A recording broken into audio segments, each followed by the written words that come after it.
Welcome to episode 2 of the Bookweaver's Quill. I'm Stephanie, I'm Anna Marie. I'm Jackie. and we're so thrilled to have you here with us today. Today, we're going to be talking about the topic of feeling unsafe and the emotions that surround that.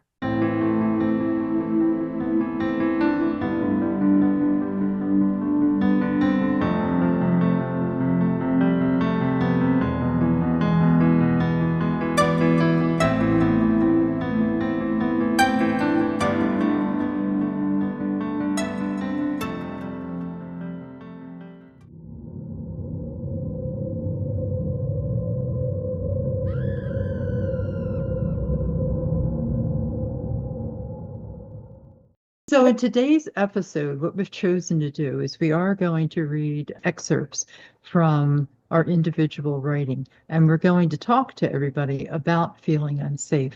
And so, we're going to take it from three different perspectives, each of us having something that's unique unto ourselves. And so, Jackie has chosen to go first, and we're going to let her go ahead and talk about feeling unsafe. Today, I'd like to talk a little bit about feeling unsafe from the lens of being a writer and going through the whole publishing process. The querying process, which is already, known as the going into the querying trenches, as they call it, is basically how it feels. It's like a totally unsafe feeling environment that you throw yourself into in the hopes of attracting either a publisher or an agent. And I think all writers, all people that have a passion or an art that they do, no matter whether it's writing or any other type of art or music or any other type of artistic endeavor, we tend to feel very passionate about the things that we're creating. When I will get a good amount of rejections or responses that are just either negative or actually, to be honest, a lot of them have become, I feel like the agents and a lot of the people are actually quite kind when they're writing the letters. Back in the day with my first book, the rejections were pretty brutal. So I don't know if it's just my querying that's gotten better or people that are becoming a bit kinder, but sometimes you can come across some things that are that can be quite difficult to read. And I think I do just go back to the book itself. A friend of mine told me, if you ever have a doubt in yourself, go back and read the passage. Pick up the book and open it anywhere and see, look at it with an honest eye, and you tell me if it's good or not. You tell me if it's worth it or not. So that's kind of what keeps me in the game. I think a lot of people write because they love writing, and other people write because they have messages they want to share. And I think I fall into the both categories, and I feel like what I've written or what I'm trying to write, I think there's worth to it, and I think that I don't let myself give up because of that, because I think that people need to see some of these ideas and need to see through a different lens the types of things that they're feeling themselves, and see how other characters deal with those problems. And I think that it could be beneficial. It's not self-help or anything, but it could be beneficial through the lens of, especially as I'm writing young adult, I believe that a lot of younger people could use the lessons that are embedded in some works to in their own lives. So That's beautiful, Jackie.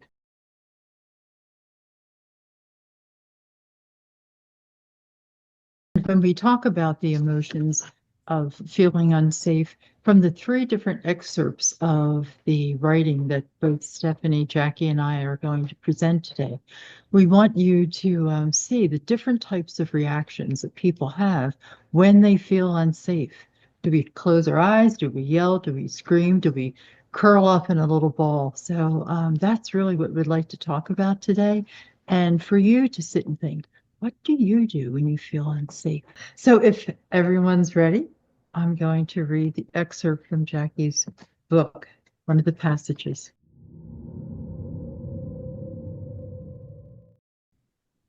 And Jackie, do you want to just tell us who this is that I'll be reading about?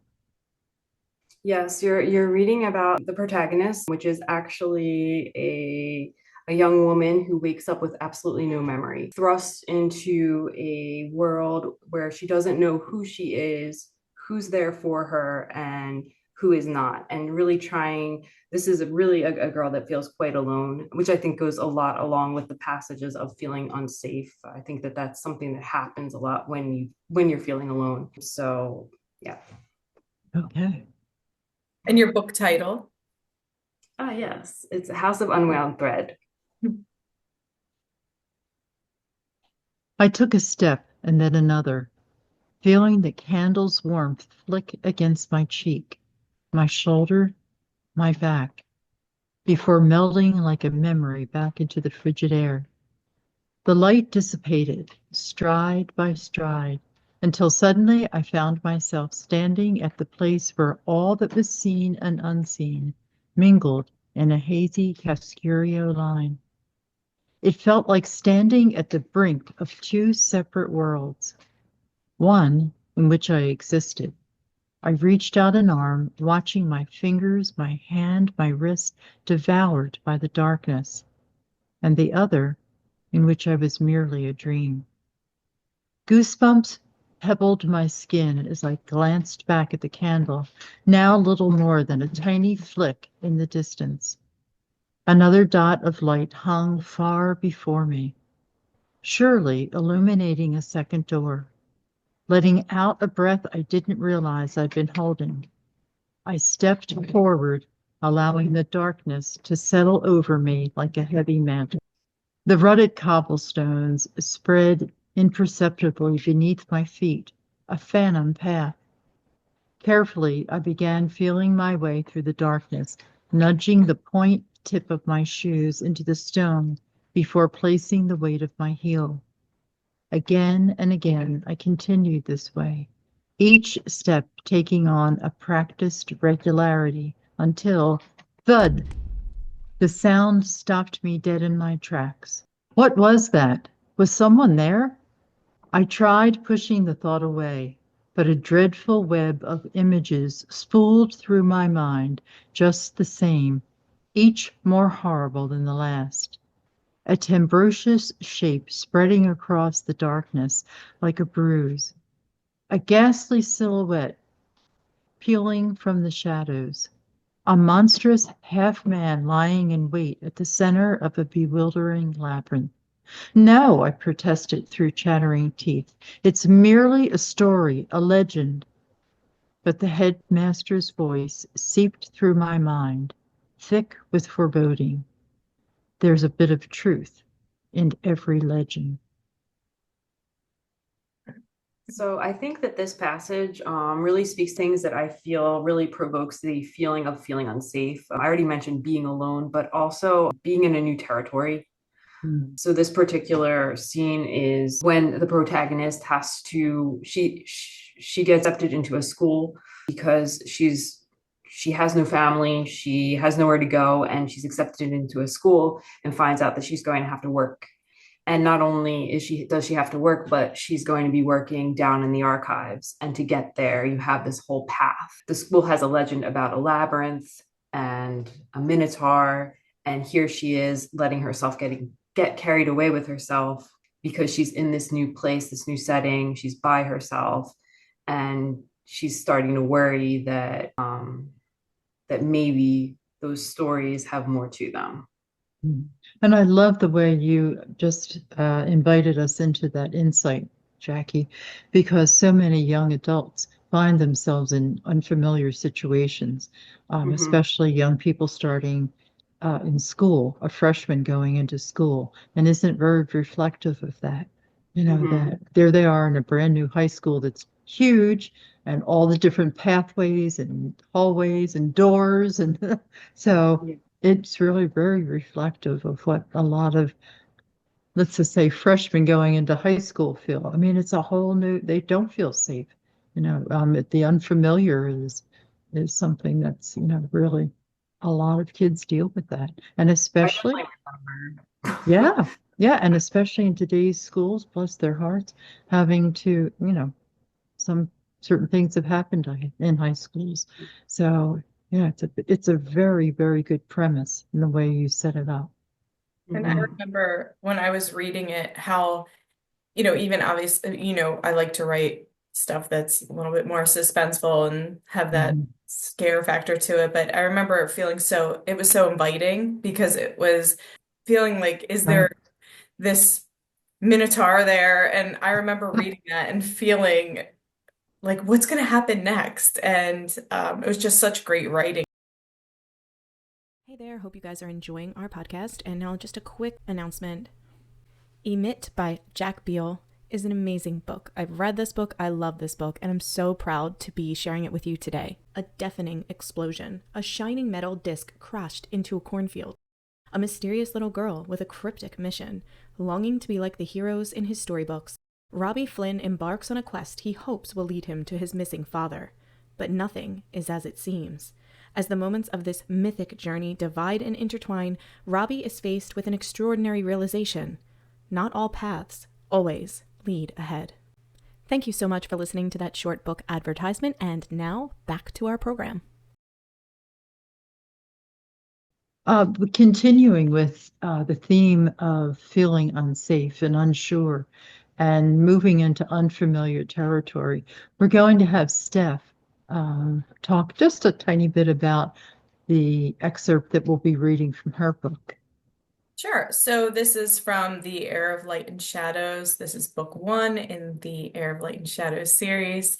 And in this particular passage, the protagonist, Lizzie, is she's in a library trying to find a secret hidden door that they're searching for. And there is a threat outside of the library that is trying to get to her. And in this particular scene, there's someone banging on the door and trying to get into the library. So she's afraid that they're finally here to get her. Okay. A wrinkle creased Lizzie's forehead as fear consumed her. Just knowing the Bakers and the murderous Fae were here, and they were coming for her, made her draw in deeper breaths, a futile attempt to tame the raging fear in her body. She still hadn't found the pendant. If the library had a secret room, it might buy them some time, but there was no guarantee that the room existed. Lizzie heard the screams, followed by the hollow sounds of gunshot. Was it a bloodbath? Were innocent people dying? If they were, was it all her fault? After all, the Bakers were after her inheritance, the Fae after her pendant.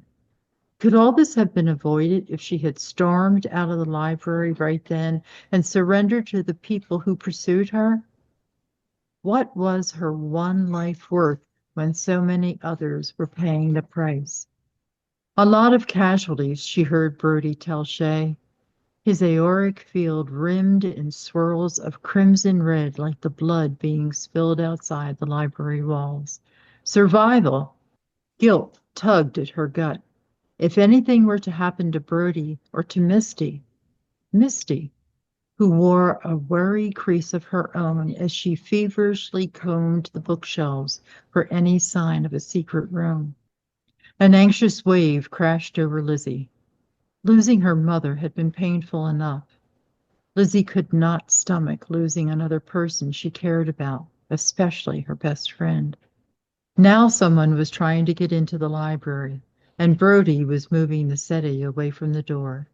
She didn't have time to yell for him to stop. So, Steph, tell me, when you were writing that particular scene, what did you feel as you were writing it about being unsafe? So, for this particular passage, we're at the point where there is a significant amount of feeling unsafe because of the nature of what's going on. There's an external threat outside of her.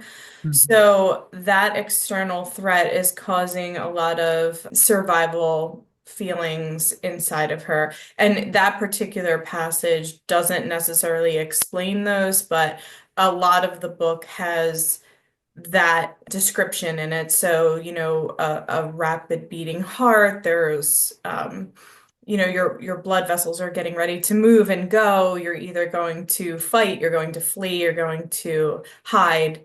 And So that particular passage is at a point where it's been building to this feeling of unsafe. And actually at that point, she's still relatively, it's still relatively new that she understands how much of a threat she's under because she's been in the dark about this basically for most of the book and Mm-hmm. then finds out that this is happening. I was thinking a lot about this topic and I was thinking a lot about the external danger that would produce some survival response and how we look at things outside of us and perceive them as a threat, but they aren't necessarily Lizzie's situation, right? So Lizzie has a real threat outside of herself, but we might not. So, all three of us have read Dr. Joe Dispenza's work. We've studied him, and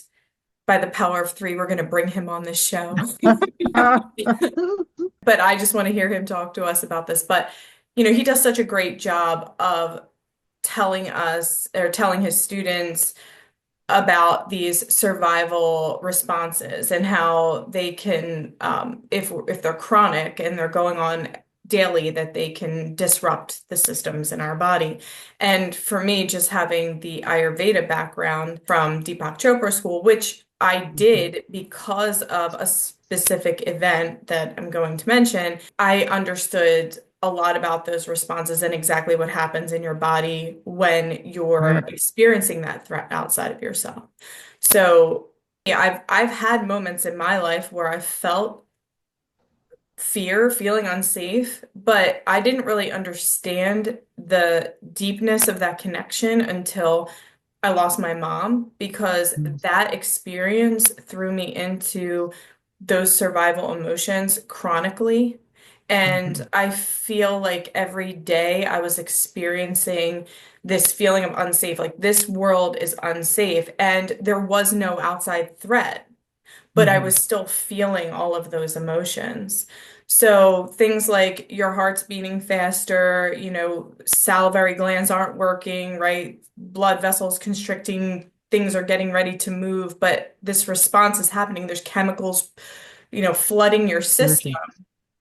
Mhm. But there is no Yeah. external response, right? And I think a lot of Mhm. people are going through that. It could be a relationship that's doing that. It could be, a sickness, or it could be a job that somebody doesn't like, or someone cutting them off in traffic, or it could be, you know, just an overwhelm of life.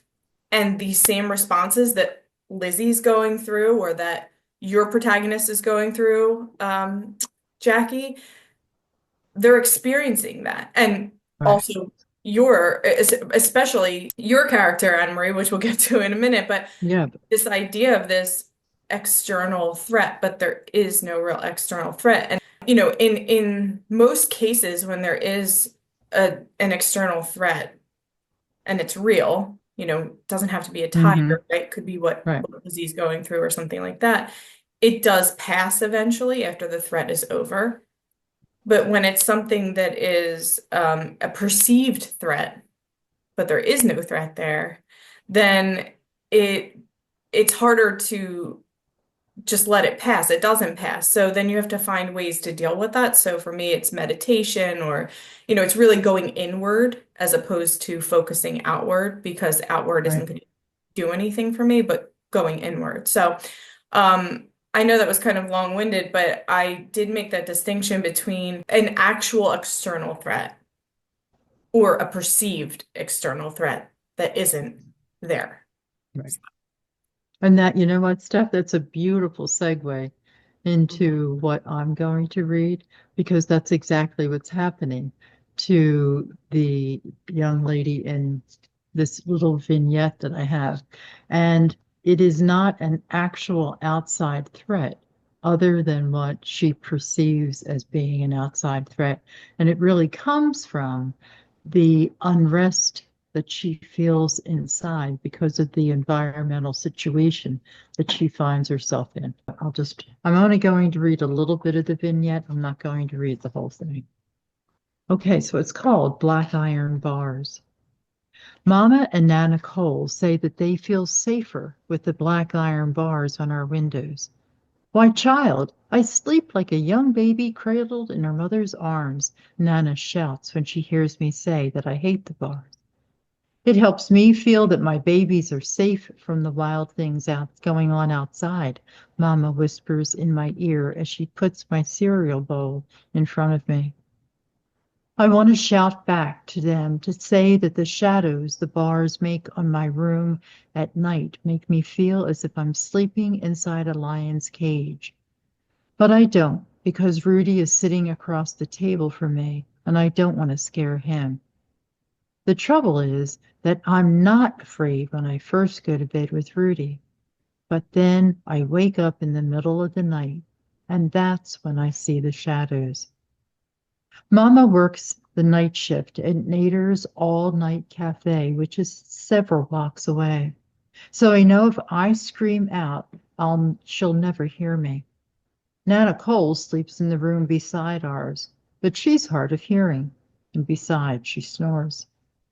The first night the bars were on, I woke up and looked around my room. The moonlight coming in the window looked so nice, but when I looked down at my bedroom floor, it looked like it was covered with snakes. I pulled the covers up over my face and tried not to scream because of Rudy. I shoved the sheet and my fist into my mouth. I squinted my eyes shut so I wouldn't see the snakes on the floor. I moved my legs around in bed, hoping the noise would make the snakes slither away. I prayed for morning to come. Mama always wakes us up when she comes home from work and makes us breakfast before we leave for school. I started to cry harder. Supposing the snakes surrounded Mama's feet and filled her with their poisonous venom when she came into our room. I would need to warn her before she opened the door. I sat up in bed and pasted my eyes on our bedroom door. I would listen for Mama's footsteps in the hallway and yell to her that I loved her and tell her not to come into our bedroom because of the poisonous snakes. I felt Mama gently untangling my hand from the sheets. My goodness, Ruthie, it looks as if you were fighting off wild animals, she said as she gazed at the red indentations and lines left on my arm and fist by the tightly wrapped sheet. I jumped up, not realizing that I had fallen asleep. Mama, the snakes, I shouted. So I'm going to stop there. And I enjoy this little vignette only because I have had the opportunity to work with little children and to sit with them and talk with them about the things that are so very, very, very real to them and threaten their tranquility. And they feel unsafe in various situations, again, because of the environmental uh, conditions that they find themselves in. So that's why I wrote it, because I find it very hard, because our brains, as Joe Dispenza does say, our brains don't know the difference between a reality or a perceived reality. And in this little vignette, Ruthie's perceived reality of the iron bars that happen to be there, because this is a vignette in a much larger book. And they find themselves in an area where having bars on their windows does keep them safe, because what's going on in the real outside world is not safe. Mhm. So, Obviously, that is Ruthie's story is different from mine, but I remember being young and at nighttime you'd see a shadow or some kind of, I remember very vividly there being a blob at the end of my bed, and it was like this big mhm. dark blob, and I was like so scared of it. And or there would be something on a dresser, but the way the The shadow shadows. looked, it looked like a being or something. And I remember feeling so scared all the time. And even things like when the lights were off, and then my husband and I always talk about this because we both had the same thing when the lights were off, and then we would run up the stairs really quickly. You think but Yeah. if the light was on in the same setting, it wouldn't have affected you. But that light being off meant that all the ghouls and ghosts were out to get you. Yeah, So I agree. I agree. And that's so cool that you said that, Steph, because that's what happens to us. Even though we're adults with a lot more understanding of the world around us, that little world inside us and that little person that's still in there for a lot of us still does find its way through to our consciousness when the environment around us does change. mhm. Mhm. Yeah, why do we lock our doors at night? Things like that. So, yep. Yeah, very much so. Very much so. So, feeling safe, feeling unsafe, as we've been talking here, is a perception, but it is also a reality. So, Mhm. what do we do in our everyday lives when it is a reality? I certainly know in literature and other things that we've read that in the book Wuthering Heights, we certainly see that protagonist, feeling unsafe in an unfamiliar situation. And she does go and she is a governess for children. And so that's, an interesting perception of everything that's going on in her life. And even in the other books, Twilight, Mhm. again, that's a different type of feeling unsafe. Mhm. But again, so there's a lot of literature out there, literature and series and books along that line that do work with some of this feeling of what do you do when you feel unsafe? What Mhm. emotions are elicited from inside us? What natural responses I think one of the funniest things, I have a video that I just chanced upon one time, and it just happens to be a woman. She's walking down a hallway, and one of her coworkers is in an alternate or a side hallway. And so as the woman walks past, her coworker jumps out and just yells, "Boo." Well, I can't, every time I look at it, I get hysterical because just the gyrations that this woman goes through. And as she's in the middle of screaming the gyration, she realizes that it was her coworker. So she gets hysterical laughing. So I think our responses are, very germane to who we are, what our personalities are. So I think it's a good topic, and I think it's a good topic for us to talk about with some of the people in our lives. How do you react when you feel unsafe, or what do you do? One thing I really liked about both of your passages as well was that they included a a person feeling unsafe that is caring more about other people around them than their own safety, which I thought was really, really human, and I really enjoyed hearing it from the two different perspectives. An adult, Lizzie's an adult, she's, Mhm. she knows what's going on, but it's a harsh situation, whereas it's Ruthie, right? Yes. Yeah. Ruthie is a little girl, and she's imagining her fear, but she's so worried about her little brother that she's the one that's scared, but she wants to protect him. And I think that that's like really touched on something. I felt it was very impressive, both of the ways that these personalities came out. I think a lot of people really are that way. That even when we are, I mean, when you're feeling unsafe is probably when you're feeling the worst. I mean, like you were saying, fight or flight Hmm. responses and things like that. And that's what makes us human. The fact that we can think further than just the animal response, and Hmm. we can be worried about, Misty or Rudy. Was it Rudy? Rudy and It is Rudy? rude. Yeah. Okay. Yeah. And how the two, how they're expressing these human feelings. I think that that's really, really good.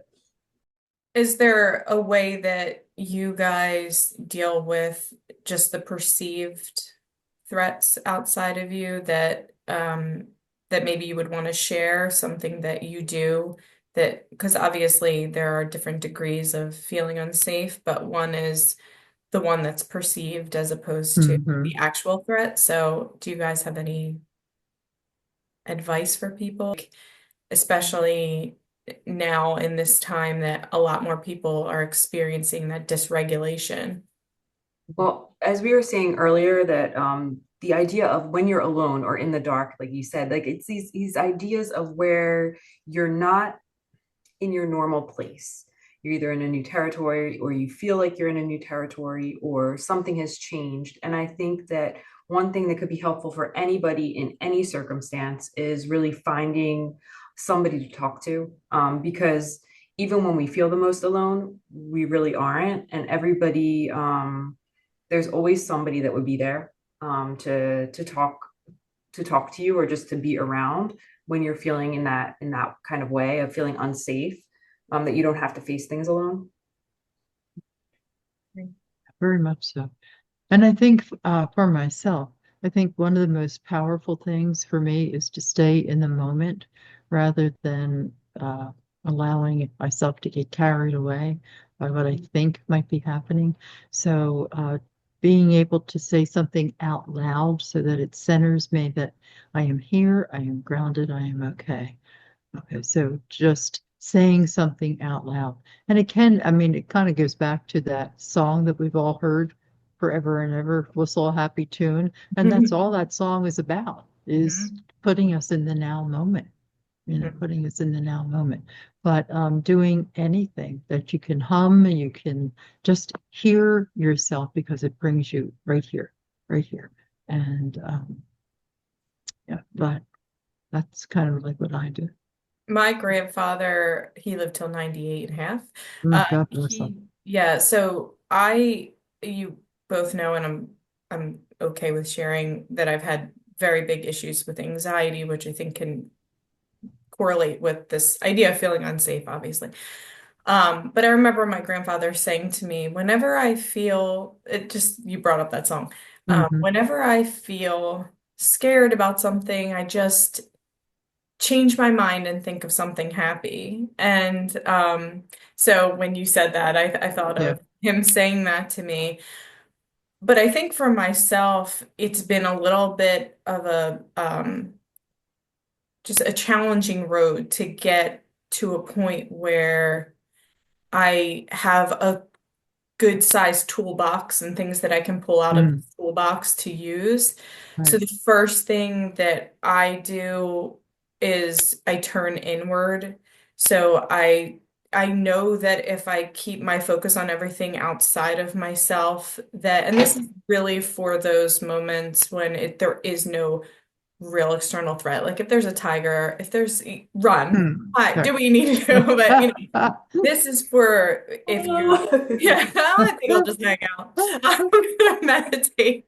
Don't do that. But this is really for those moments when, there really is no external threat, but you're still feeling all of that inside of yourself and you have so much fear and anxiety and, you know, so for me, I turn inward and I don't, I'll go through long stretches of time where I'm turning inward and I'm meditating and quieting that mind and just disconnecting from all the senses that are feeding me that information of threat, threat, threat, threat, threat.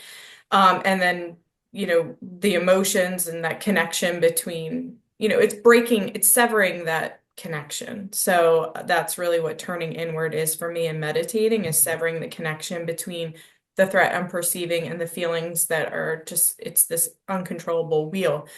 So after that, once I get that, kind of under control, I also try to do all of the things that they are external things, but they're things that are still helpful, like, taking the supplements that help, or getting good sleep, or eating better food, or, talking to someone and making sure that I'm allowing my feelings to be heard and um, getting that reassurance from people who love and care about me, having that bond with people who do care about you, which I think, the three of us have that bond, which is really great. So those are just some of the things I have in my toolbox. Exercise, which I find just really helps, just to kind of release some of that Mm. connection to whatever is perceived out there and changes the chemicals within your body. So all of those things are part of my toolbox, and I always start with the turning inward one, but I do all of the other ones because they're so important, and there's obviously more, but just that alone can have a shift and help to just disconnect the perceived threat that may not be there. Did you want to ask the audience some type of question that you'd like to make it more interactive for either readers or writers to maybe contribute something that they've written? I think that was beautifully said. Yeah, I really do. I think that was great. Yeah. We certainly can ask the people who are listening to the podcast to, if they so choose, to send in something that they felt unsafe and one of the strategies that really did work for them. I mean, that would be cool because we could certainly share it with other people. And that would be, so we'd appreciate anyone that has an incident, an experience that you went through, and something that you either found yourself doing naturally or something that you had been taught. Something that you had been taught. So definitely that would be great to share it with us. We'd be thrilled to have that. And that'd be really interesting as well, because I know that just from family to family, the types of coping skills that we're taught as children and as well, even as adults, are so varied just from the family you come from. And once you add in culture, sometimes religion, place of where, place that you're living. I know that I've learned tons of things for where I live now that I didn't know before, in different ways that just things that people here would be like, oh, well, you do it this way. And I'm like, I've never heard that before. So Yeah, that's exactly. Yeah. So we'd be thrilled to hear really from, interesting. we'd be thrilled to hear from people. So thank you for being with us today. Thank you for letting us share the excerpts from our books and about feeling unsafe. And make sure that you come along for episode 3. And don't forget to subscribe.